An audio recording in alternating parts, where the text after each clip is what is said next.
naman sa ating panahon, tropical depression niya, maaaring magdulot ng malalakas na talugyan.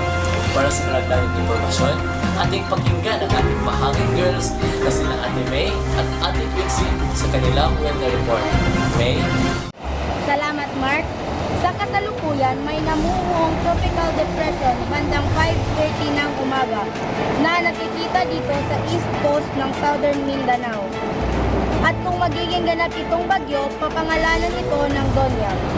Ayon sa Pag-asa, dahil maliit lang ang tsansa ng tropical depression Donya na magiging bagyo, sinabayan naman ito ng mainit na hangin ng habagat na nagpapalakas nito na maaaring magdulot ng storm surge. Ano nga ba ang storm surge? Ang storm surge o ang tinatawag nating daluyong ay ang pag-angat tubig dagat na dulot ng bagyo na karaniwang mayroong low air pressure. Ang low air pressure na bagyo o ng tropical depression ang nagpapangat sa tubig dagat sa karaniwan nitong antas. Samantala, ang malakas na hangin naman na dala ng bagyo ang nagtutulak sa tubig patungo sa kalupaan. Bagamat magkaiba sila ng tsunami na ang dahilan ay lindol o kaya pagputok ng bulkan. Magkatulad naman sila na bagsik kapag tumapak sa lupa. Kaya sa mga kababayan natin dyan sa southern Mindanao, marapat lang na paghandaan kapag may daluyong nandarating sa inyong lugar. Mayroon kaming mga payo na makakatulong sa inyo upang maging ligtas mula sa hagupit ng daluyong. Una, makinig sa ulat sa radyo o telebisyon kung may paparating na bagyo sa inyong lugar. Mas mabuting maghanda ng impormasyon upang makakilos ng tama ayon dito.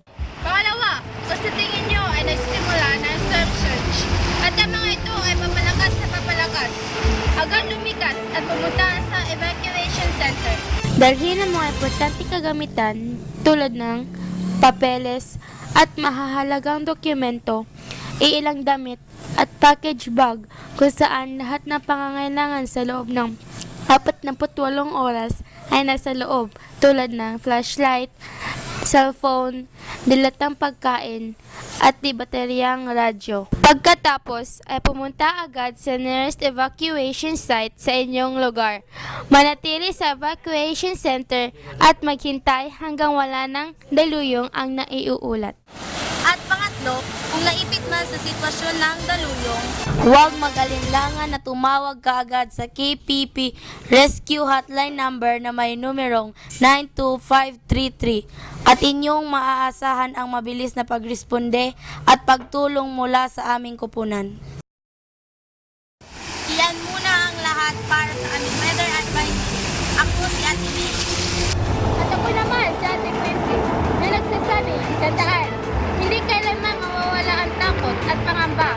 Ngunit, huwag natin kalimutan na ang pagiging handa ay makakatulong sa atin upang maging ligtas sa pagsik ng sakuna. Back to you, Mark. At dito nagtatapos ang pang-umagang edisyon ng KPP, K-12 Pioneer Patrollers. Sa muli, ako si Mark Kevin Sagang sa serbisyong katotohanan na walang kinikilingan, walang pinoprotektahan, walang personalan, trabaho lamang. Magandang araw sa lahat.